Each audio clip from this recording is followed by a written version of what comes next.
What's going on, world? Welcome to another edition of the Black Mental Health Podcast. I'm your host, Reg. Joined today with me is another brother who does the same type of mental health work that needs to be done in the community on a deeper level with therapists. And y'all know I get excited when I have black male therapists on because they can give like a different vision, a different version, and make the information relatable because some of that information is boring. I'm being honest. Like as far as like the the DSM-5, and I'm Oh like, yeah. oh, this is I need to hear it for somebody that like know where to can talk both languages. So, Yeah, um, absolutely. I'm gonna let you introduce yourself and tell the people about you a little bit. Yes, sir. Reginald, thank you. It's an honor to be on this podcast with you, brother. We finally connect. To all the audience, my name is Gary Taylor. I'm a licensed clinical social worker here in the state of Virginia. Currently reside in Caroline County, Virginia, where I do have a private practice. Specifically, we're working with African American men. I also have a monthly group called the Goodfellas Project, where I work with African American men to give them a safe place to vent and heal. That's the 5 to 9, and the after hour work. During the day, I do. I'm like a kind of a glorified case manager in a sense at a substance abuse clinic at Richmond, Virginia. Working with folks who deal with opioid addiction or alcohol addiction or any other substances use disorders, and just kind of helping them, linking them to resources in the community, or helping them with getting to higher level of care, such as like inpatient treatment or intensive outpatient partial treatment, things of that nature. And then yeah, man, I'm a dad, I'm a husband, and just into sneakers and cars outside of this whole mental health thing, because you got to find some time for self-care and relax. So thank you again for letting me be on, my brother. I appreciate it. And I also have 2 podcasts, Everybody Relax podcast, and then also Free Smoke podcast. Yes, sir. Yes, sir. So you see, black men get busy when you get busy. So Yeah, when we get busy, it goes. yes, so I would be remiss not to open up this podcast talking about the untimely death of DMX and rest in paradise. And I'm glad you were. It's just like perfect time in the sense of me diving into another space that I haven't talked to on this podcast so much about opioid addiction and drug addiction and things like that. It Mm-hmm. was I want to say over time we've seen that DMX was battling with demons. I'll leave it Yeah. there. From your clinical perspective, and I know you're not going to diagnose him, but what have you observed just watching him over the years as he's grown into adulthood, going in and out of jail, going in and out of substance abuse centers, the things? It's like, what is your overall take on like the DMX story? Again, rest in peace to DMX, Earl Simmons, man. One of my favorite rappers that I've listened to in my past couple of years. And just kind of an untimely story. I was glad we were able to see his verses. I was glad we was able to, see him on the Drink Champs with Nori. Shout out to Nori and the Drink Champs podcast. And then I think I just read that did actually finish his album before he passed away. Wow. But don't quote me on that. But that's what I was reading. So I'm just, with DMX, man, we saw his struggles. And we've already had the stigma around mental health and, mental illness, what that looks like for us in the Black community. But the drug addiction piece of it is even more stigmatized at times. And so as I understood DMX and learned more about his story, and understanding that what happened when he was a child and how he grew up, his family life, his home life, I look at a cycle of trauma, so much trauma that he has faced as a child growing up, a bunch of childhood trauma that has been unaddressed and that has led to those issues that he may have had, whether it be mental health issues, whether it be addiction, or just overall this fight between you can say good and evil at times, or good and bad, just trying to be the nice person he wants to be, but due to his circumstances and his upbringing, his experiences, he lashes out, or he finds himself in another cycle due to his experiences. And so even though with the treatment that he did receive, even though the times that he did go and get incarcerated, there was still, it looked like sometimes like that, not that stable foundation that he could kind of fall back on to put himself on the right track. And it just, maybe he did. but it just really just was an ongoing battle that he could never really fully grasp. But I mean, the last couple of times I seen him around Versus and Nori, he looked healthy, he looked sound of mind, he was speaking to me clearly. He wasn't as inebriated or nothing like that. It's just an unfortunate situation. Yeah, and again, this is something that I didn't touch on as much yet, but it's something that I'm glad it's like a happy accident. Like again, DMX has been a troubled soul that we've been watching. Like you feel even through his music, you felt his pain, but you also felt Yeah, his good. So you felt everything as him as because he was an energy. That's an energy that yeah, he read off. yeah, Um, and you can tell, and I don't get too into religion as much, but you could tell like God was working through him, if that makes sense. absolutely, Like that, absolutely. it was going straight through him. And you spoke on something about drug addiction being it's a stigma within a stigma, and how even within the black community, I remember being young and we made fun of crackheads, or we made fun of Yeah. people that was dope fiends and drug addicts and things like that. Um, I don't know what the question is per se, but how as much as we're celebrating DMX now, I don't think we supported him in the way that we should have, or we could have, or we needed to. And Mm-hmm. so what can we do about this stigma with drug addiction? And even in Philly, and you're in Virginia, but there's a heavy opioid addiction Yeah, and everything in Philly that I've noticed. We have a whole section here called Kensington, and if you go, it's like Zombie Land, and people know yeah, about it. And we walk past them, they leaning halfway over, and no one says anything about it. Can you talk more about that? What you see in the clinics and and your work? yeah. You know, it's funny, man. Growing like we're coming through grad school, I'm a social worker, and they tend to ask you like what population that you know you want to work with, and you at least not don't want to particularly work with. You know, understanding which your best strengths. And you know, initially when I first got out of grad school, I didn't want to work with the substance abuse population because I had worked with them previously in mental health treatment and inpatient treatment. You know, and just had those experiences with them that I just didn't feel comfortable or just didn't want to go through the gambit of the recovery with them. And then, you know, fast forward, maybe like a couple years later, after I did my stint in crisis therapy, I wanted to branch out and do some other stuff, and I started working in a co-occurring group with men who had mental health issues, substance abuse issues, and was court ordered for treatment, and just realized that there was a segment of this substance abuse piece that wasn't being talked about. It was mental health. It really wasn't understanding the mental health of how, you know, how addiction and mental health go hand in hand. And so we can talk about the addictive piece of it, of addiction and the science behind it, and the constant everyday struggle it is to deal with addiction, and how when you use certain substances, it kind of rewires the mind to the point where, you know, you crave it so much even when you're stressed out or when you're, you know, you're not using, you crave it, right?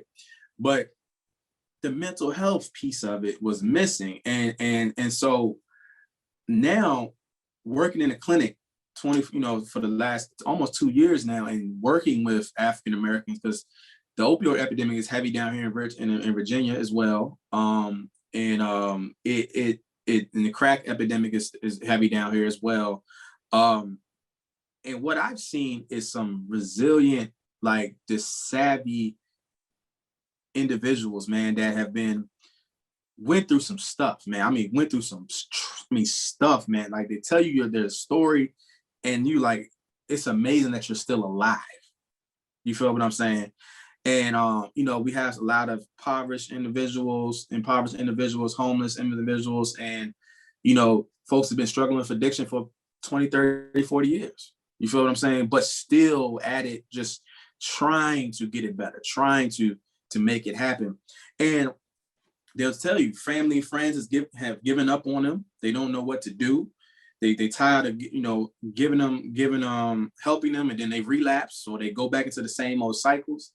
And my thought about it is that from this addiction component, especially with this opioid epidemic, that when we have made the opioid epidemic to the point where it was hitting white suburbs, it was an epidemic, right? But like when you start talking about the crack era, it was war on drugs. So the view lens of this, of how we even view addiction, how we even view substance abuse, is already this is a negative stigma. My how we advocate, how we can break down this stigma is just continue to look at people as human beings. Once you start throwing out addicts and users and somebody, maybe like when you talk about like somebody has maybe has schizophrenia, you call them a schizophrenic, you are dehumanizing that person realistically, because they're still a human being. You know, they're struggling with X, Y, and Z. And I think people have to really become more comfortable with the term addiction and substance abuse, because it's here. It's been here, whether it's from crack epidemic, cocaine, or heroin to even alcohol. And we can all point to know somebody who's struggling with alcoholism every single day of the week, but it's still out there. So if you can normalize that, you can normalize all the other substances. You feel what I'm saying? But it's going to take it's going to take some understanding too of what mental health and substance abuse, how they work hand in hand, how somebody could be struggling with addiction, and then also maybe due to the fact their environmental factors or environmental stresses are so bad that they turn to this drug maybe for use because they had no way else to cope with life.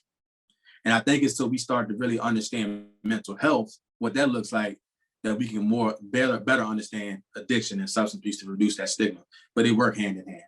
That was long-winded. I'm sorry. No, but no, you said a lot that I wanted to break down as well within that too, and it kind of it kind of made me. I told you I work for Drexel, and it kind of made me. I was the one of the people that it was like, all right, I went through some things. I want to bring awareness, but then I realized awareness without action is nothing. So now, while I'm in Drexel, it's like, you know what? Maybe I'm gonna get my degree in behavioral health where I'm here, because now it's time to make some more like systematic changes, because it's no use of making just awareness anymore. I think a lot of people are making awareness when it comes to mental health right now. There's a space right now that everyone has some type of capacity making awareness to it.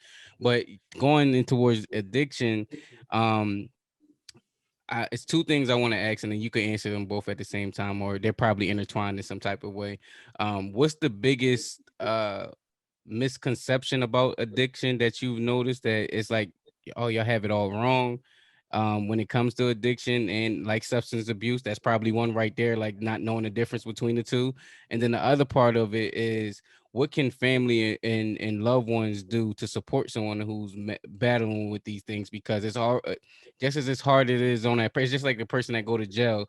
The person that in jail is going through a lot, but their family is serving that same time with them. And so if I'm in a relationship with someone who's dealing with addiction, or if I'm a parent of someone that's dealing with addiction or substance abuse, like what can I do on my end? And again, that's a long-winded question, but I got you. I feel like you got it. Yeah. So first of all, there's common misconception about people who are addicts, that they can't function, that they're not capable of working or doing anything, that because they have an addiction, that they just can't thrive or be productive in society. That's one of the most common misconceptions. But I'm gonna tell you something. The clients that I work, the patients I work with, the 9 to 5, they'll come and ask me for a resource, right? And before I even get my lips out, if I say one thing, they done already covered it and tell you why it's not going to work and why it didn't work, and probably you should look over here to give you this other resources. They are. So look, I don't even, when they ask me for resources, I come to them and say, as the expert, like, what have you tried? And they'll go down the list. I tried them, X, Y, and Z. And then I'll say, this is what I can offer you. You feel what I'm saying? That's the biggest misconception, I think, is that these folks ain't resourceful or can actually function in daily society, that they can't actually manage a house, manage an apartment, manage a job. They actually can't do these things. They can. They just need a little bit, they need just a little more support. And I think if you look at it from our lens, you think about everything that we as just in general, go to work, maintain a family, maintain a house, home, apartment, whatever it is, pay bills on time, go to church or whatever, do all of these things. And you ever take a time to step back and look at how much stuff we do on autopilot that is really stressful. You feel what I'm saying? Like, for example, this past weekend, I got home, I had to pay taxes, You feel what I'm saying? Fix the garbage disposal. You know what I'm saying? And daughter wants to make cookies and do notes for my private practice. You feel what I'm saying? That in and of itself, even for a normal everyday person that does not struggle with anything, is still difficult. So you are saying that somebody who may be struggling with these issues, addiction issues, that they can't perform, they can't be successful on their own, da da da da. Well, it's not like the life we live and we do is exactly easy. It's not easy. It's not easy managing a home or apartment. It's not easy continuing to always pay bills on time. You feel what I'm saying? It's not easy to just, I gotta pay rent and groceries. Now I gotta pay this personal property tax for no reason. Like these days are not easy, right? So that misconception as if they can't function, like you might be 1-2 steps away from not functioning yourself. With everything going on. This come on, they're human beings still. You know what I'm saying? Secondly, for families that may be struggling, and I understand, it's tough, it's rough. You don't understand why this cycle continues. They keep falling stuff in the same thing, right? They may be stealing from you. You might be taking some money from you. You're trying to get them in treatment. It's not working quick enough. You want to see that change turn around. Just like with anything, it does not happen overnight. You feel what I'm saying? Treatment does not happen overnight. Everything just changes. Again, somebody who's struggling with addiction, they have pretty much had now, it is a disease. And so that has rewired their mind and body. You feel what I'm saying? So they have to get into some form of treatment, if it's maintenance treatment with Suboxone, methadone, whatever it may be, to take that to help balance the withdrawals and function. That might be one of those things that happen, but that's ongoing. You feel what I'm saying? That's ongoing for 3, 6, 12 months, a year, 2, 3 years. And then hopefully at a certain point in time, they may be able to wean themselves off of Suboxone and methadone, right? That's for opioids, of course. And they have some other stuff from alcohol and everything else, but that's the main one hit. We just talked about heroin. Then there are therapists and mental health professionals out there. There will, do therapy with the family members who are trying to support the relatives that's going through addiction. So you can always reach out to therapists or support groups that can just help you, guide you through this process. You feel what I'm saying? And understand that too, it's not a 1 day, a 30 day, a 60-day process. It's not a 90-day process. It's once that happens, then it's an ongoing process that you have to be able to support this person, love this person, have compassion, and have grace. Because there may be some times where they might slip up or relapse. That doesn't mean that they can't get back over it and continue to stay sober. It doesn't mean that the end all be all, just a mistake. You know what I'm saying? Or just happened. You feel what I'm saying? So just being more supportive and getting the support you need for yourself as a family member or friend, you feel what I'm saying, to help you deal with this, because it's going to be a long road. It's going to be a long road. And I know it's tough.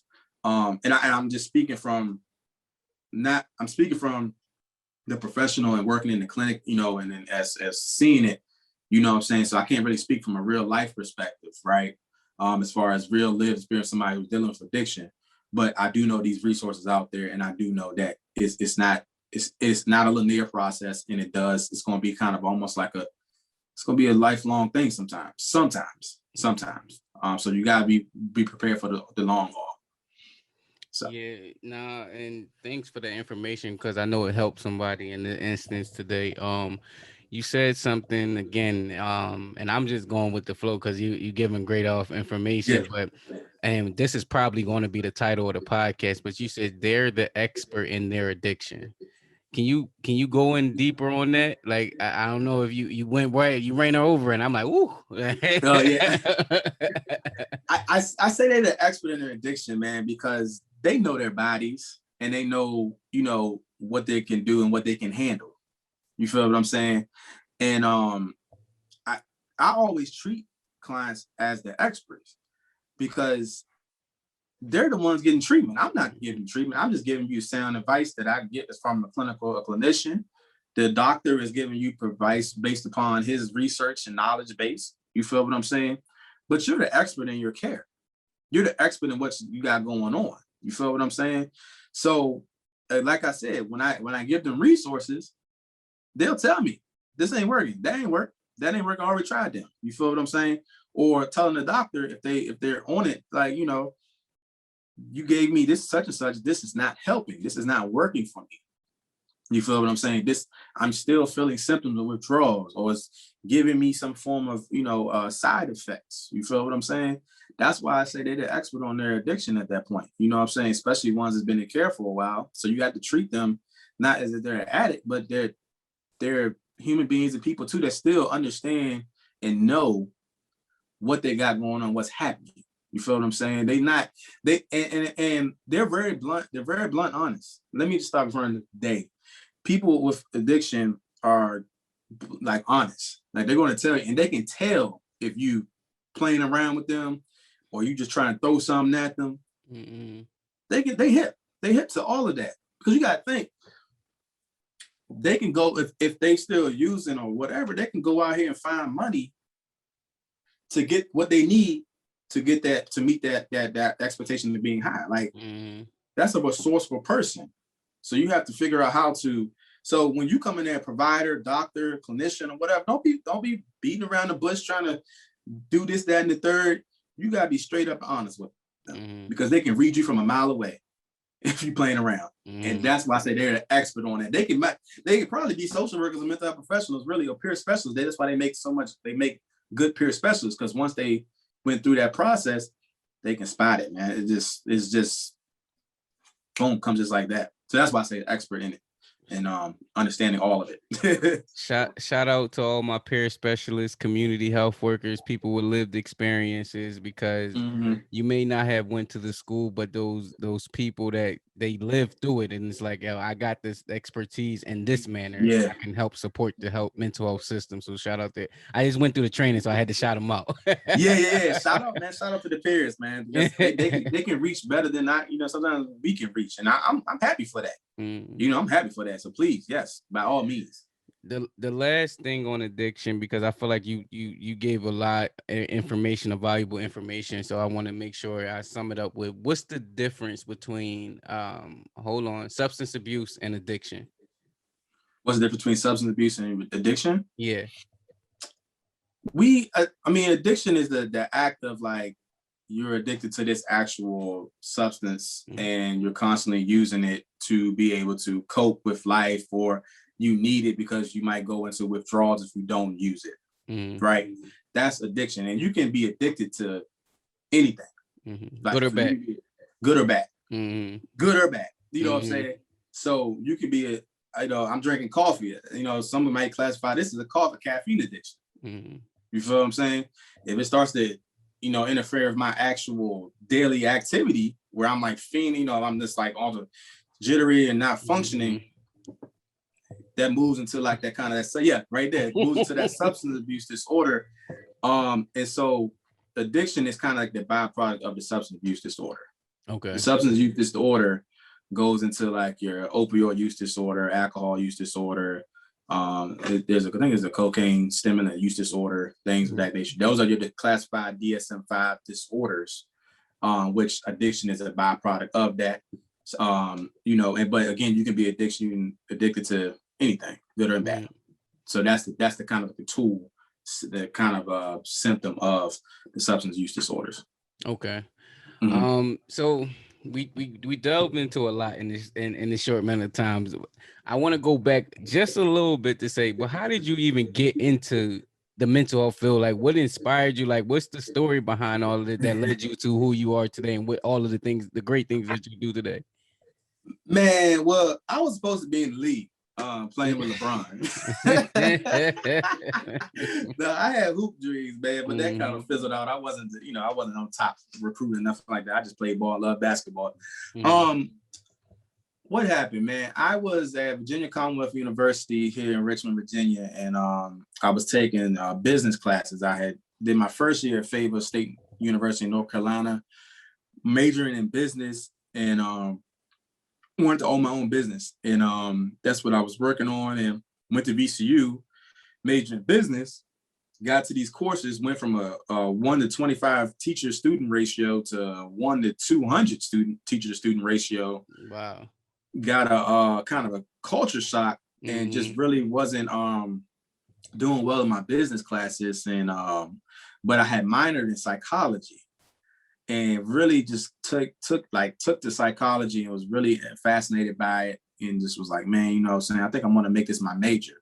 And flipped it, made it my major, got into psychology, and said, okay, well, I got looking at psychology degree coming up in undergrad, gonna have to get something master's wise. And I was already wanting to get my master's in MBA. So I was like, okay, what are we gonna do with psychology? So I looked at clinical psychology and counseling psychology. I didn't want to do that because I didn't want to be bound to clinical and psychological principles. And so I ended up finding myself in social work. Had no idea what it was about. Well, knew what it was about, but had this view already, the stigma we got around social workers. And just really got into that, took that class, and then ended up taking an MSW program at George Mason University. I worked in psychiatric inpatient undergrad after my undergrad degree. And while I did that for 2 years, then I went to start my program, my MSW program.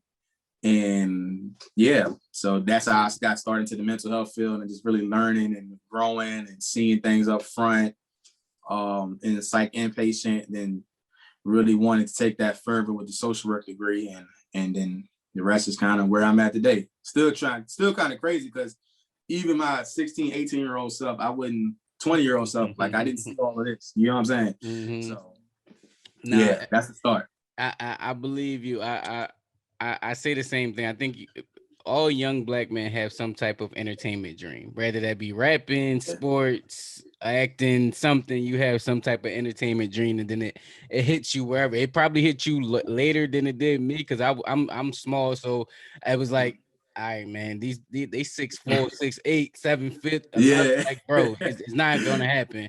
And Yeah. so Yeah. it switched for me, and I'm like, yo, just do what you do good, what comes natural to you. So and I think that's, again, I can't predict none of it. Like it happened on its own. I just started going down.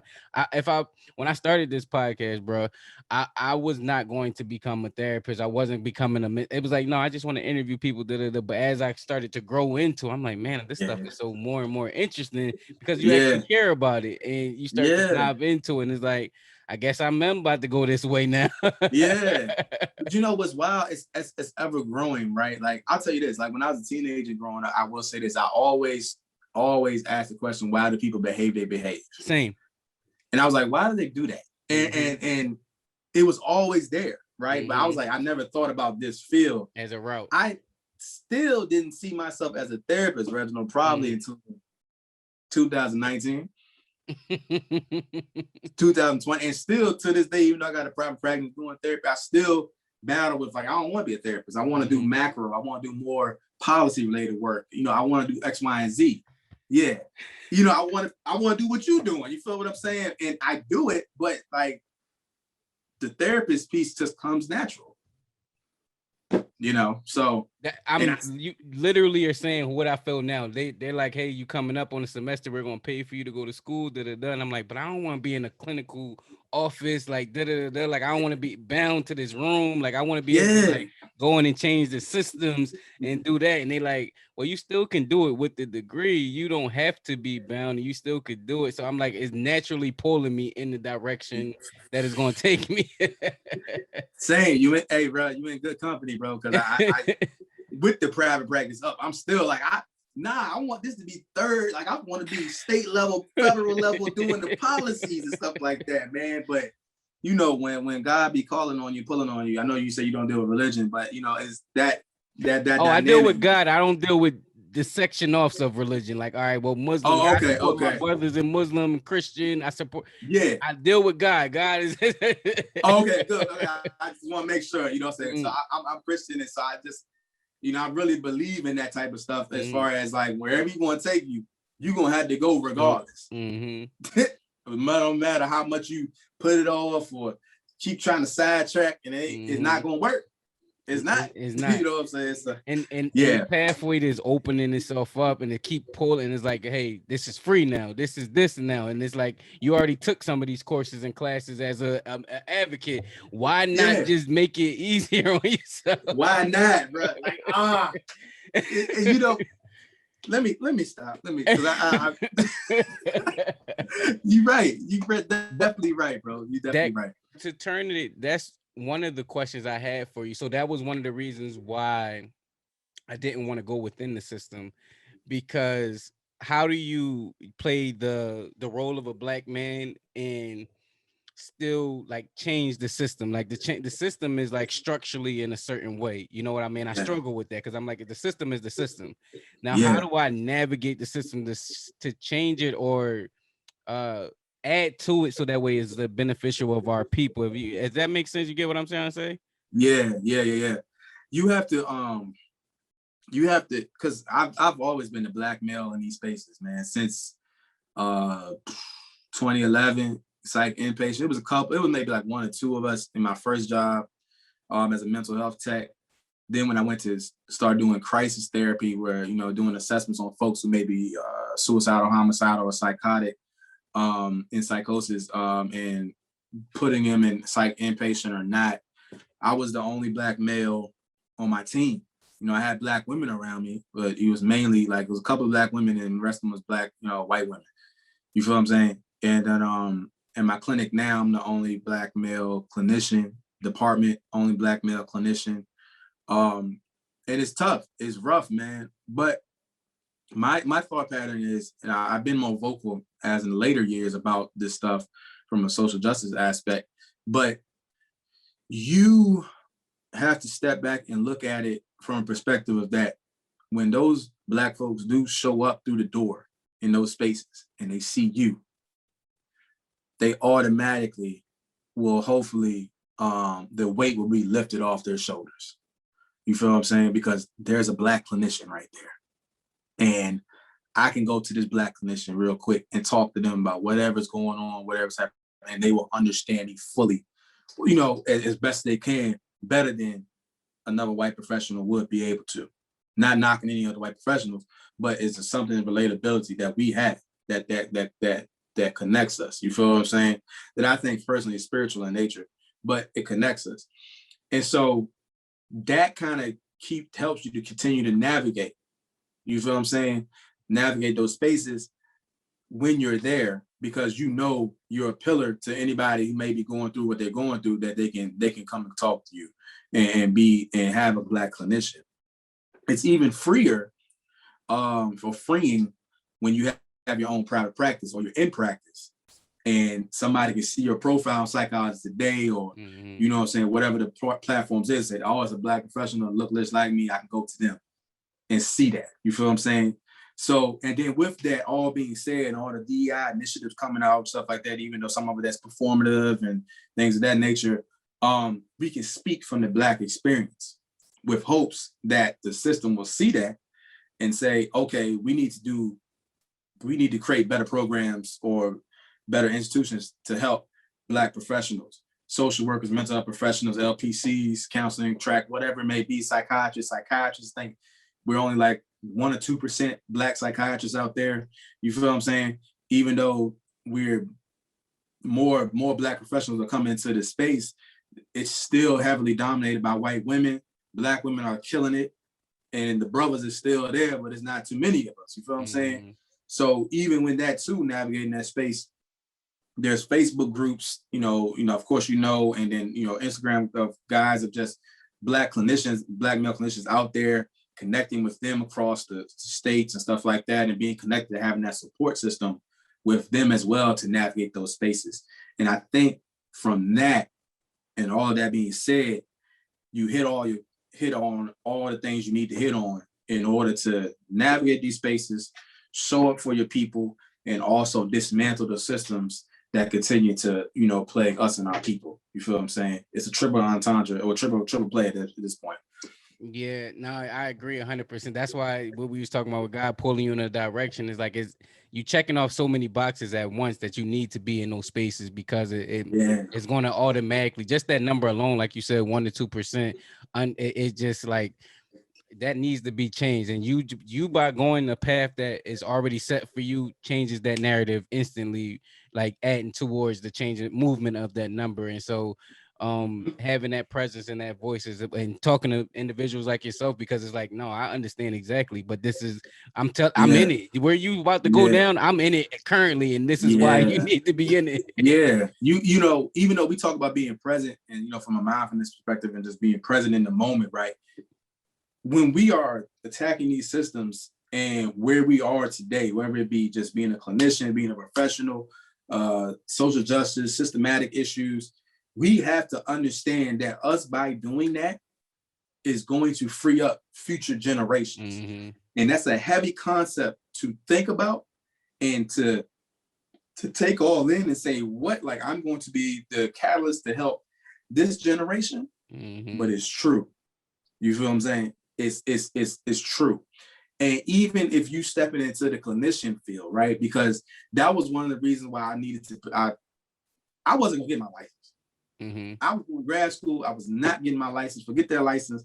The only reason they made me get my license because my job said, if you don't get this, get on here to get supervised, get these hours, you finna lose your job. Mm-hmm. And I was like, all right, bet. I even played around with getting a license, the supervision hours. I'm like, man, whatever. I'm just gonna do this, and I want to put policy X, Y, and Z. But that group, that co-occurring group, was the catalyst. And I drove home, and I was like, it would be a waste of talent of my talents and gifts that God has given me to not get this licensure and provide the healing and clinical skills that is needed for our people. Because I can directly affect our people individually. And then I can do it on the macro side too, the policy side. But if I don't do that, then I could be missing out on helping others who could then go help somebody else. You feel what I'm saying? And I seen the byproduct of that too, because working with one of my clients, he was able to help somebody else in the same situation he was in. And they ain't got nothing directly to do with me. You know what I'm saying? And it's not me, but allowing myself to fall in this clinical realm to just be a space for brothers to just get their stuff off. You feel what I'm saying? And work through it. It's gonna help others, the ones I can't even touch. You feel what I'm saying? So that you start thinking about it, stuff like that from a future aspect, then the big picture starts to make sense. And I definitely appreciate that because it helped me out a lot just hearing brothers that already have again, like you just said. I'm 20. I'll be 30 next month. I'm coming down the path that you already said that you just again future like all right Yeah, like yeah, now I made it possible for the people that Reg touch. I almost opened that up because now I nudged them in that direction, and so it yeah, already directly impacts in that type of way. So I appreciate that. yeah, yeah. Absolutely, bro. It's crazy to think about. It's kind of eerie, but it's like nah, like that's real. Like you wasting that talent. You wasting those gifts. We need more. Yeah. So all right. So I know you can relate to this too. Self-care. We talk it's heavy. I want to say with mental health right now, self-care is one of those things that people are talking about. Self-care, like that is key to anything. But I'm thinking of from a provider perspective from your for yourself, or just outside of profession, being a father, being a businessman, being just all of the different podcasts, the different aspects, running groups, things of those natures. How do you find time? Like, what does work-life balance look for you? What does self-care look like for you in your day-to-day? Oh boy. Well, I feel like I gotta constantly redo it or restructure it every month.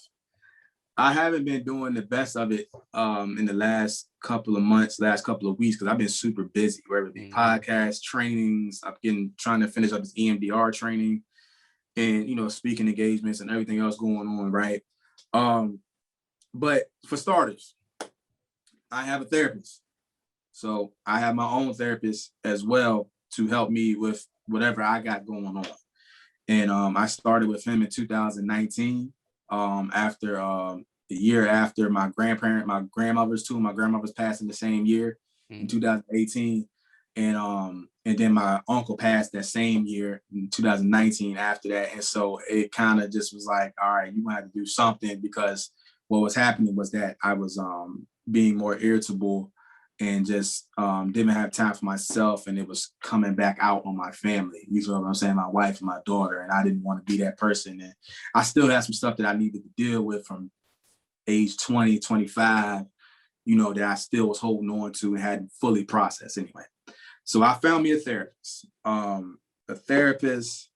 and then, I go get my checkups, man. I go to my doctor, man, annual checkups. I don't care if I feel like I'm in good space, good health or whatever, I go to the doctor every year. You know what I'm saying? My doctor knows me. You feel what I'm saying? Because we have conversations about what's going on, what's happening. Annual checkups, y'all. Annual checkups, fellas. Get you a PCP, primary care physician. Go to your doctor. You feel what I'm saying? And have the conversation with them about what's going on. And, that means, and then that's also the dentist too. The dentist. And then, of course, I can't see. Y'all see these. Y'all can see them. These bifocals I got. Got to keep my eye doctor on check. That's my last one I gotta do. But he come with a big bill. You know what I'm saying? But either way, I got to, because I can't see. If I can't see, if I'm straining my eyes, I get headaches. You feel what I'm saying? So, those people. And then we talk about money. Establishing a financial advisor. I would say between my wife, my financial advisor, my therapist, they have helped me tremendously in the past couple of years, because the psychology and the stress with money, that's a real thing. Financial stresses are a real thing for people. You feel what I'm saying? Especially for us. So I have those people in place. And then that's your professional, right? And then I have my support system, which is my homeboys and my friends, you feel what I'm saying? And stuff like that. And then my family, wife, people like that who support me, who understand what I'm doing, understand that when I need time away, I need time away. And then I have a tertiary group that's filled with colleagues. So if I want to bounce ideas off of professionally, I can bounce ideas off of them, process those different thoughts, maybe check me if I'm doing too much. Friends do that too. If I want to do creative projects, X, Y, and Z, there's a lot of checks and balances in my life. So the professionals, the friends and family group, the wife, you feel what I'm saying? She's pretty much the president in Congress. She'll shut everything down. Therapist or whatever, I don't care what he is to you, he can shut it down. And then my colleagues, you know what I'm saying, that I have around me. And that keeps me kind of, in place, right? And focusing on the right path. Of course, my faith with God, because I'm a young deacon at my church as well. And, I work a lot with my pastor on, with the stuff at the church. And so those things, my faith, spirituality, my professionals that I have in my life, and then my family, friends, and then my colleagues that, surrounded with me. So with that, how I balance work and life is that I have to set aside time to be with myself. If I don't set aside time to be with myself, I'm not going to be so fun to be around, or I'm going to be more irritable. I'm going to be more stressed out. I'm not going to sleep as well. So don't text me about anything related to business, whatever, after 9, 10 o'clock, because I shut it down. I come off the go mode from everything going on. I value my weekends in regards to just laying around the house, maybe working on the car, looking at sneakers, looking at basketball games. You have to intentionally build in that time throughout the week, throughout the day, in order to get that self-care you need. You feel what I'm saying? And so sometimes it teeters, sometimes it doesn't work out well because you got 10,000 things going on. Mm-hmm. That might be because you overbooked yourself, right? And I've done that plenty of times. I did. But yeah, you do it, right? We all do. You overbook yourself. But if you see it, then let me just reevaluate this, reevaluate that, or say no, because that's a major part of this whole boundaries is saying no. You can't do it. Take an inventory of what you can really, really do. Because sometimes I would overextend myself and tell somebody, yeah, I can do that. But knowing I just had 2 weeks of super busyness and I was busy on the weekend and I committed to something on the third Saturday, knowing I never had no breaks on the weekend. If I don't have no breaks on the weekends, I can't function. You feel what I'm saying? And so, and I tell folks also, if you're in grad school, start setting those boundaries right now. Set them right now, because once you get into the field, you already have them established versus trying to catch up in regards to being in the field. You got to set those boundaries right now before you burn out. And it's very easy to burn out in this field. But just, those daily things that you put into place, time and cut off, time to decompress, time to relax before you go to bed, cutting the phone off, taking time, hobbies, traveling, doing things for yourself throughout the weekend or having something to look forward to on the week that you're done, cutting it off and being with yourself. You feel what I'm saying? And that's how that's kind of my playbook of how I balance everything. I know it was a lot, but that's kind of how I do my work-life balance in regards to the 1,000 things that I do. So yeah. No, and you said a lot, and I appreciate that because again, it resonated with me. People don't know these conversations be therapeutic for me, and I say it all the time because I learn and Yeah. take away some things from it. But how do you contrast the?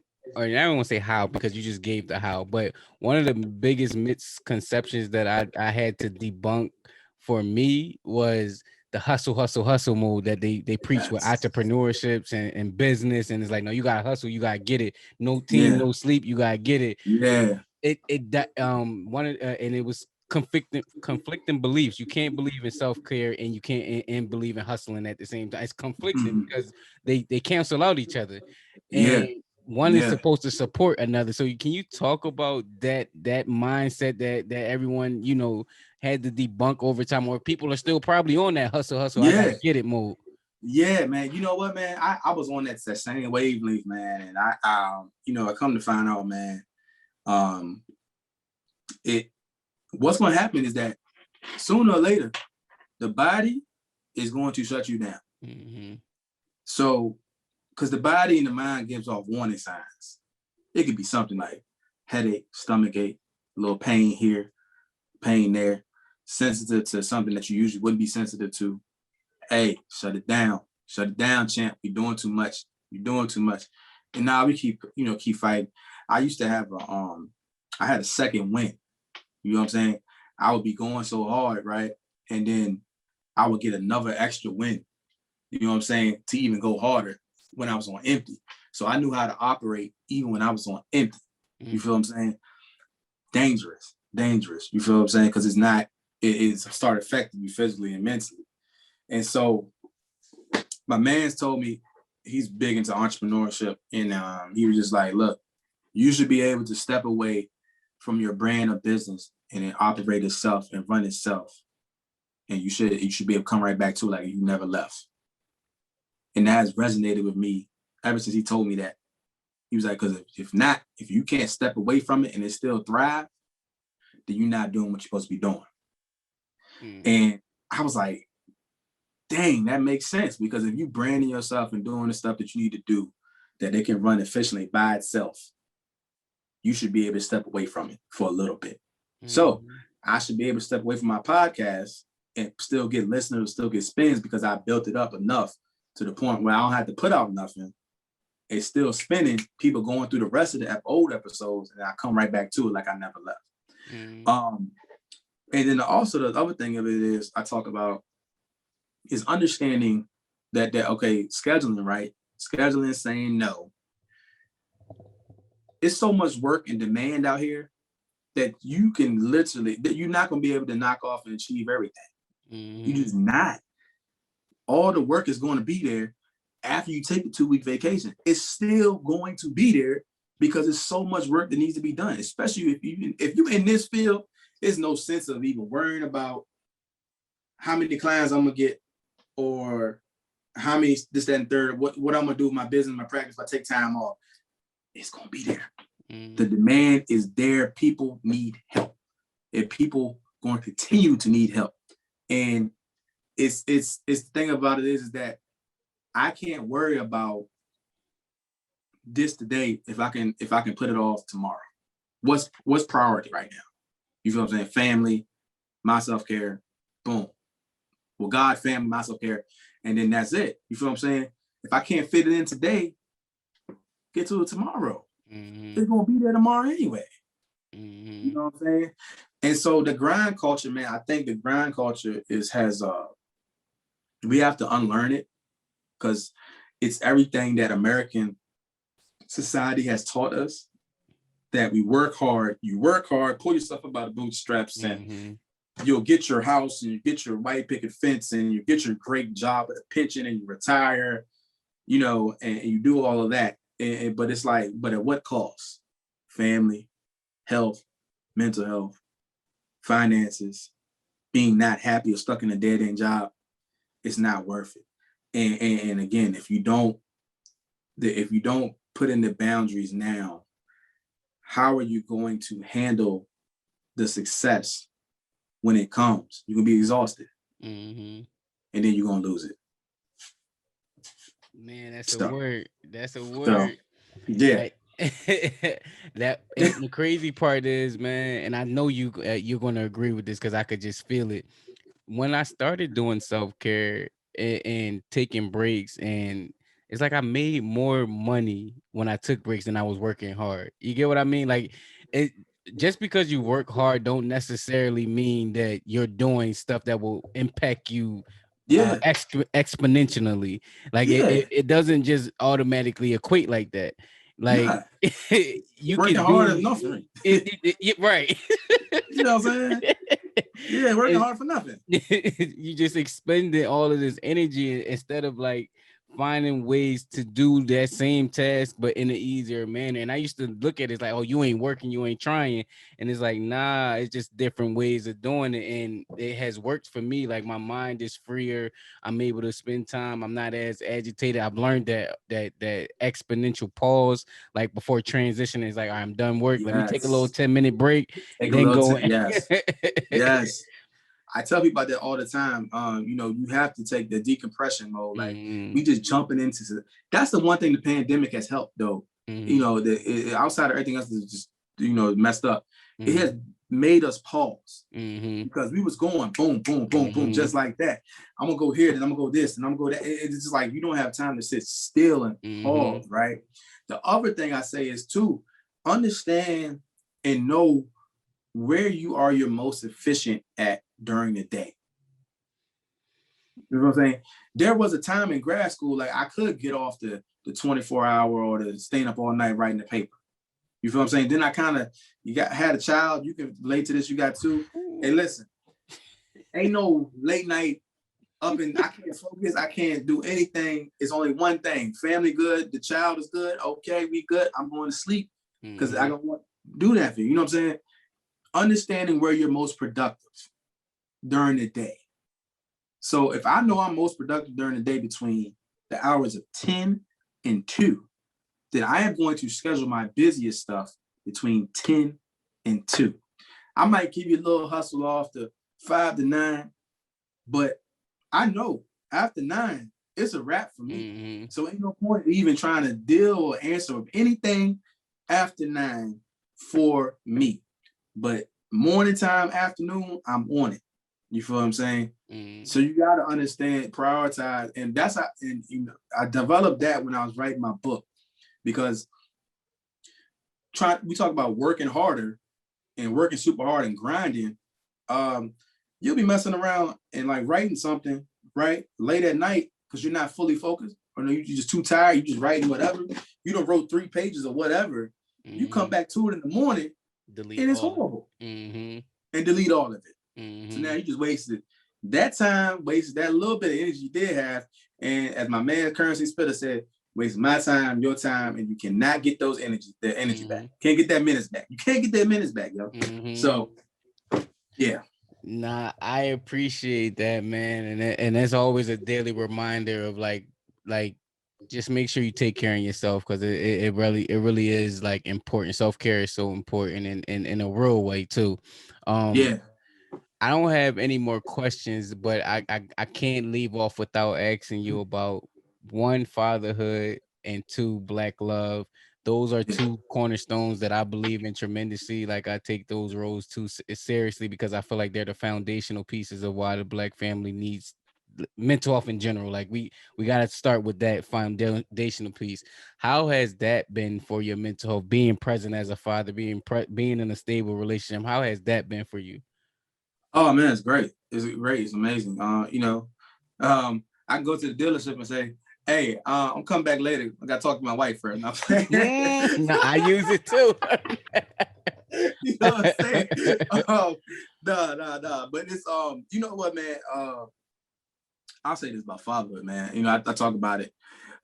Fatherhood has I think had I not had a child, I would probably be going, even though I'm going hard now, right? I would probably be going 10 times harder than if I didn't have my daughter. And my daughter also has taught me patience because she's a child. She don't know this world. She just came in here. Patience and even more compassion and love. And so I said I talked about this a lot. I've never seen myself as a father until I got married to my wife. Kind of poured that into me. But because I was like, I don't think I'm scared. I don't know what to do as a father. Like, you feel what I'm saying? My dad was in my life. He was cool. That was my guy. But you know what I'm saying? He had his own issues. He only taught me about certain things as far as emotionally and mental health wise, but that was still my guy. And he supported me in everything I did. But I didn't see myself as a dad or a father. I just never did until I met my wife. You feel what I'm saying? I didn't see myself as a husband figure per se.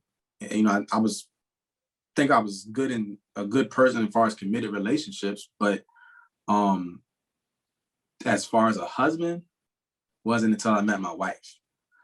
And I will say that these two women, my wife and my daughter, have significantly changed me as who I am as a person and how I view life in general now. I don't view it from an individual or just selfish standpoint when I'm doing certain things. I have to think about my household, my family in general before I act. I remember once playing basketball, you know, and out in the community and just getting into it with this guy.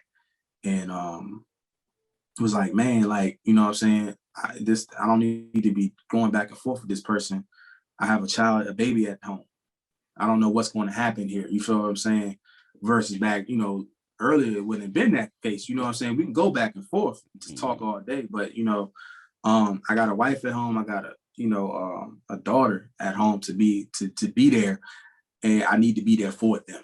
You feel what I'm saying? And then again, like I said earlier, I need to go seek out mental health treatment to get my therapist because it was spilling into my relationship and my parenthood.